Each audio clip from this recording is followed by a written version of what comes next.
Hello.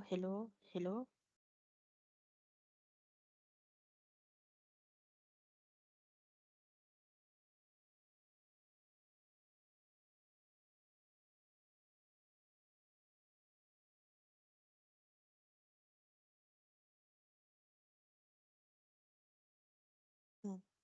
Assalamualaikum warahmatullahi wabarakatuh. My name is Nazifa Izzati binti Muhammad SHAZWAN.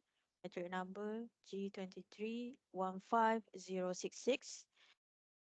And today, I want to present article comparison between quantitative and qualitative study. So the article that I choose for quantitative study is the challenges and opportunities of online learning and teaching at engineering and theoretical colleges during the pandemic by Mustaha Abu Dabus, Alisuf Ahmad, and Abu Drabo. For qualitative study, I choose practice challenges and prospects of online learning during COVID-19 pandemic in higher education. Education lecturer perspectives by Simamora, Difertes, Purba, and Pasaribu. Background of the study. For quantitative study, not many studies had hitherto covered the impact of the COVID-19 pandemic and the major challenge that it posed to educational structures since the system had not anticipated nor been entirely ready for the sudden switch to online learning. Assess the impact of the COVID-19 pandemic on users, students, and faculty members learning in higher education, examining how engineering students and faculty perceive the abrupt transition in comparison to other colleges. So this study investigates the outcomes of enforcing e-learning to facilitate teaching and learning process in higher education after this unprecedented pandemic and identify the most significant challenges and opportunities the users face. For qualitative study, lecturers in university can use existing learning applications. Efforts are needed to develop further train and improve infrastructure facilities to support online learning in the future. So, online learning has high prospects and potential to be applied due to its extremely related to technological developments and ever changing times wherever everything is quick and economical. So, this study is to investigate the lecturer's perspective during COVID-19 pandemic in higher education. So, the objective for both studies for quantitative is to assess the impact of enforcing e-learning or online learning in consequence of the COVID-19 pandemic on facilitating the education process and examine the future implications of the e-learning process on the educational system to know whether or not new learning or teaching models can be introduced to the educational structures. For qualitative studies, I only get one objective, which is investigate the lecturer perspective during COVID-19 pandemic in higher education. So for research question, quantitative mention three research question, which is what has been the impact of the pandemic on the user's performance in the university in terms of learning, teaching, and assessment. What are similarities and differences of the pandemic impact on the university's various colleges? What is the perception of users about the future expectations of e-learning? For qualitative studies, the researcher not mention any research question. Samples that the researcher used for quantitative study about 1,713 respondents, which is 227 full-time faculty members and 1,486 students at the University of Sharjah. For qualitative study, the researcher only used 8 participants from various universities in Indonesia, whether it's public or private university. For the data collection method, quantitative study use questionnaire. Although it's not mentioned in specific, I tried to search for it, and these are the conclusion. The the researchers uh, divided into 3 categories, which is the first one, perception of challenges in performances, effectiveness of e-learning, and future implications. For qualitative study, the researcher asked the participant to write an essay on the use of e-learning based on the practices, challenges, and prospects during COVID-19 pandemic. So how they analyze the data for quantitative study, they use 3 kinds, which is a statistical package for the social science, SPSS for Windows version 24.0, Whitney U test used to compare students and faculty groups, and the last one, Kruskal Wallis one-way analysis used to compare answers between colleges. For qualitative study, the researcher used narrative analysis, which is contributors and narrators are pseudonyms or initial such as RS, DF, EP, DP, SP, FW, LS, and RT.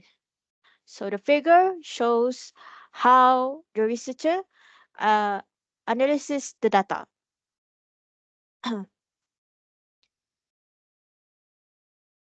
So the finding of the study. For quantitative study, 77.2% of users give a positive feedback of advantage on online learning, which is online learning is quite flexible in place and time. The next one, the accessibility and effectiveness of the assessment and communication method used showed a positive trend in hypothesis, which is 80.3% of the users. Okay. Amount of 55.6% of the sample agreed that they had been affected negatively during the COVID-19 pandemic, which is a lot of that, most of them related to health, mental health issue. Okay. 75% of the user prefer a flexible model blending face-to-face and e-learning techniques rather than solely depending on either of them. For qualitative study,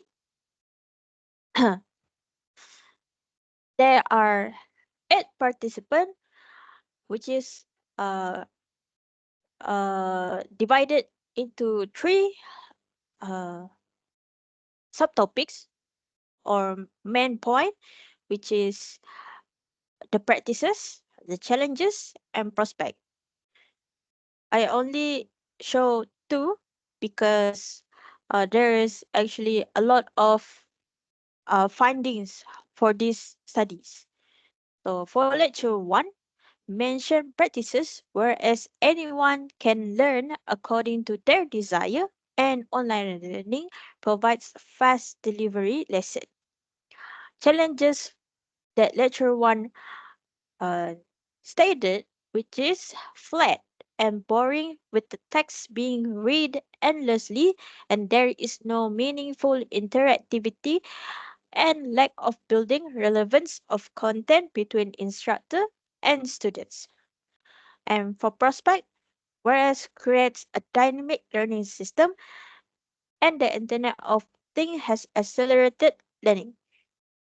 For lecturer 2, mentions practices, whereas understanding student as a policy and offline system reduce real-time processing implementation, which is the same as quantitative study, agrees on flexible uh, place and time. The challenges, whereas unpreparedness of student skill and reach of the internet connection, because it is uh, currently new of online learning.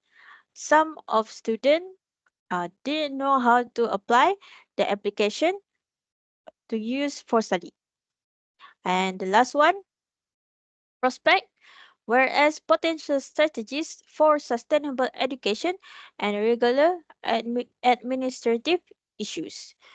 Where online learning, the faculty has have to make a new strategy learning, which is not the same as face-to-face learning. Okay. For similarities,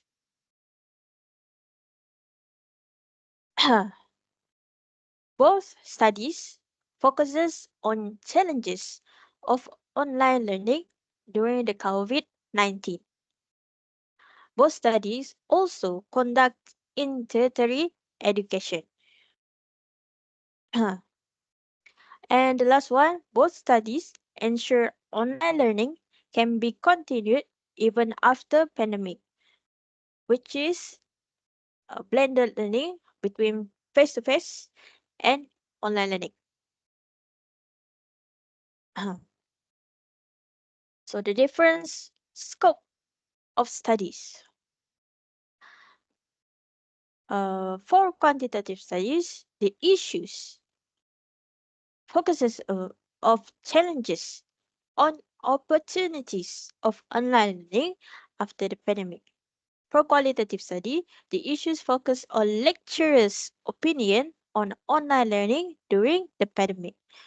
So for qualitative study, they only shows the lecturer's opinions for the issue. For quantitative study, they also see they also talk about the challenges but also see the opportunities after the pandemic. Is it okay to continue online learning, or uh, there will be another transformation of learning? Okay. For triangulation, both of them doing using data triangulation, which is for quantitative study, data taken from various university of different people from undergraduates and postgraduates and also faculty members. For qualitative study, data also taken from various university but only focuses on lecturers. Okay, reliability and trustworthiness.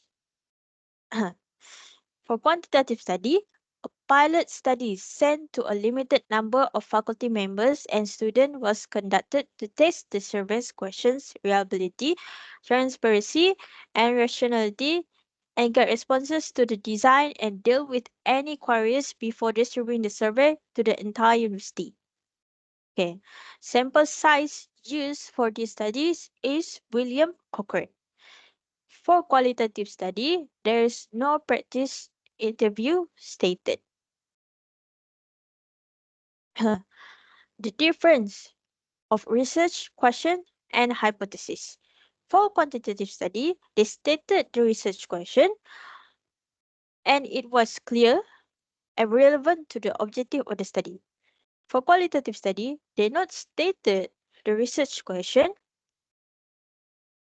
even though uh, it's not stated, but it will help the readers know the plan better if they stated the research question.